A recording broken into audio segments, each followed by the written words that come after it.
Hello everyone, Assalamu alaikum. Welcome to Quality Education Zone. I am Daniel Khan. আজকের এই ভিডিওতে আমি preposition নিয়ে খুব ইউজফুল কিছু এক্সাম্পলস আপনাদের শেখাতে যাচ্ছি, যে তিনটি হচ্ছে অ্যাড, ইন অ্যান্ড বাই। আমাদের লাইফে ডেইলি ইউজ করতে গেলে সে IELTS হোক, নর্মাল কনভারসেশন হোক, এই তিনটা মোস্ট কমনলি ইউজড প্রিপজিশন। আজকে এই তিনটার মধ্যে বেশ কিছু কানেকশন অ্যান্ড ডিফারেন্স দেখে আমি আপনাদেরকে বোঝাতে যাব। আশা করা যায় এই ভিডিওটি দেখলে আপনার অ্যাড, ইন অ্যান্ড বাই নিয়ে ফার্দার কোনো কনফিউশন থাকবে না। So, if you are liking my video, please try to share my videos with other rest of your friends and subscribe my channel. Let's start with time. আমরা যখন সময়ের কথা বলি, সময়ের ক্ষেত্রে আমরা তিনটে প্রিপজিশন ইউজ করে থাকি, অ্যাড, ইন অ্যান্ড বাই। ডিফারেন্সগুলো হচ্ছে যখন আমরা অ্যাড দিয়ে কোনো কথা বলি, অ্যাডটাই দিয়ে আমরা স্পেসিফিক টাইম বুঝাই। সে for your office is at that time, your class starts at 9 AM. So, আপনাকে এক্স্যাক্ট সেই সময় অ্যাটেন্ড থাকতে হবে। বাইয়ের যদি কথা বলি, you can come by 10 PM, 10 AM means আপনি একটি সময়ের মধ্যে আসলেই হচ্ছে। In, your class starts in an hour. What's the difference? At or বাইয়ের মাঝখানে কিছু হচ্ছে ইন। অ্যাট দিয়ে আমি স্পেসিফিক বোঝাচ্ছি, your class starts at 10 AM, ঠিক 10টার সময় আপনাকে ক্লাসে অ্যাটেন্ড করতে হবে। Your class starts by 10 AM, in this case your teacher can be a little bit late, so আপনার ক্লাসটা একটু দেরি করে স্টার্ট হতে পারে। ইন অ্যান আওয়ার মিনস আপনি 1 ঘন্টা আগে বাসা থেকে বের হবেন বা 1 ঘন্টা আগে আপনি প্রিপারেশন নেবেন। In this kind of scenario আপনি এটা ইউজ করবেন। আশা করা যে বুঝতে পেরেছেন। লেটস স্টার্ট উইথ স্থান।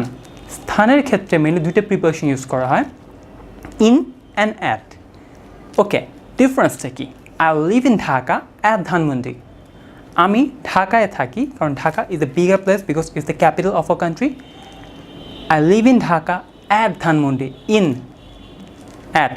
I live in Dhaka at Dhanmondi. Dhanmondi, to be specific, I live in Dhaka at Dhanmondi in Dhanmondi 15। Again in কেন আসলো? যদি আমি ইনটা দিয়ে ফার্স্ট একটা বড় জায়গায় বুঝাই, অ্যাট দিয়ে ডিনোট করে দেওয়ার পরে আমি ইন দিয়ে আবার একটা ছোটো এক্সাম্পলকেও বুঝাতে পারবো। ওকে, so I live in Dhaka at Dhanmondi in Dhanmondi 15. Okay, at এর কিছু স্পেসিফিক ইউজ আছে যেটা আমাদের ডেইলি লাইফে বেশ র্যান্ডমলি ইউজ করা হয়।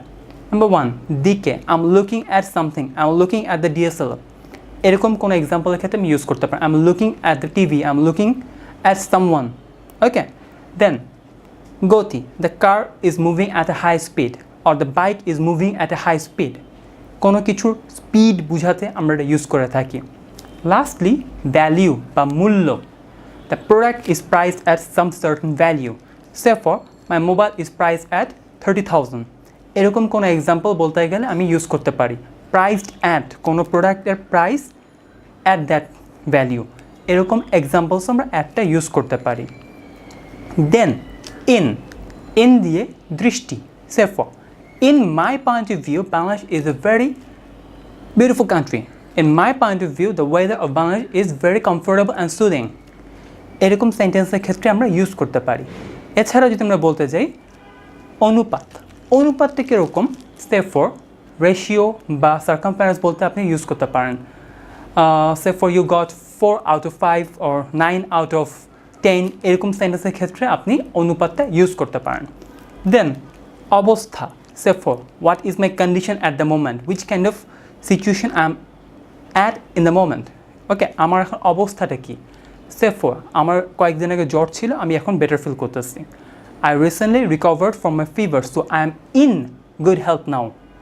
আমার past condition ভালো ছিল না, but আমার present condition আগের থেকে better, so I can say I am in good health now. Okay, lastly, দিকে। Again, I am interested in teaching, I'm interested in talking, I'm interested in making people understand my concept. এরকম কথা বলতে গেলে আমি ইনটা use করতে পারি। দেন lastly by দিয়ে কী হতে পারে? দ্বারা। Say for I am making this video by the camera, again the common example. Then অনুসারে, if you live by the rules of Quran, it's can be very helpful for your life. Means আপনি কোরআনের rules যদি মেনে চলেন আপনার জন্য লাইফে খুব হেল্পফুল হবে। আর একটা এক্সাম্পল বলি, what is the time by your watch. আপনার ঘড়ি অনুসারে কয়টা বাজে? What is the time, what is the time by your watch. আপনার ঘড়ি অনুসারে কটা বাজে? Again if you understand everything by the book, it's gonna be helpful for you for your exam. আপনি বইয়ের প্রতিটা ওয়ার্ড বইয়ের অনুসারে বুঝতে পারেন, আপনার রেজাল্টের জন্য খুব হেল্পফুল হবে এটা। ওকে, these are very simple examples. Then পরিমাপ। ওকে, পরিমাপ যদি বুঝাই, আমি কোনো কিছু সার্কামফারেন্স বলতে পারি, সে ফর 15/13, আমার অফিস রুমের রেশিও 15/13, আমার ক্লাসরুমটা 15/13, এরকম সেন্সে আমরা ইউজ করতে পারি।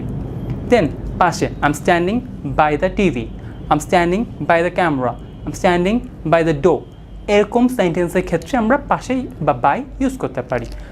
I can also stand by some person, I'm standing by my girlfriend, I'm standing by my student, I'm also standing by my cat. I can use these kind of sentences as well. এখন আপনি কোন word কোনভাবে use করবেন এটা আপনার personal ব্যাপার, but situation wise at, in and বাইকে আপনাকে বুঝে বুঝে ইউজ করতে হবে। সে ফর এই তিনটা প্রিপোজিশন খুব কমনলি ইউজড এবং খুব সিম্পল ইউজ করা যায়। আমি আরও বেশ কিছু প্রিপোজিশনের ভিডিও বানাবো, and all of them will be very informative, helpful and beneficial for all of you guys. এই ভিডিওগুলো দেখলে আশা করা যায় আপনার ফার্দার আর বাসে স্টাডি করতে হবে না। যদি আপনি তিনটা নিয়ে কোনো কনফিউশন ফিল করেন, please watch the whole video again. I believe I was very simple and optimistic about the whole video. So আপনি যদি না বুঝে থাকেন, please try the watch the whole video again and watch the next videos I am gonna publish, কারণ আমার next ভিডিওগুলো অনেক simple হবে। আশা করা যায় আপনারা প্রত্যেকে এটা বুঝবেন, অ্যান্ড এই ভিডিওগুলোকে আমি আইএলস অ্যান্ড রেগুলার লাইফস্টাইলকে মাথায় রেখেই করেছি এবং মেনটেন করার চেষ্টা করেছি যেন আপনারা প্রত্যেকে বুঝতে পারেন। Thanks for watching, and please subscribe my channel and share with your friends. Thank you, take care, আসসালামু আলাইকুম।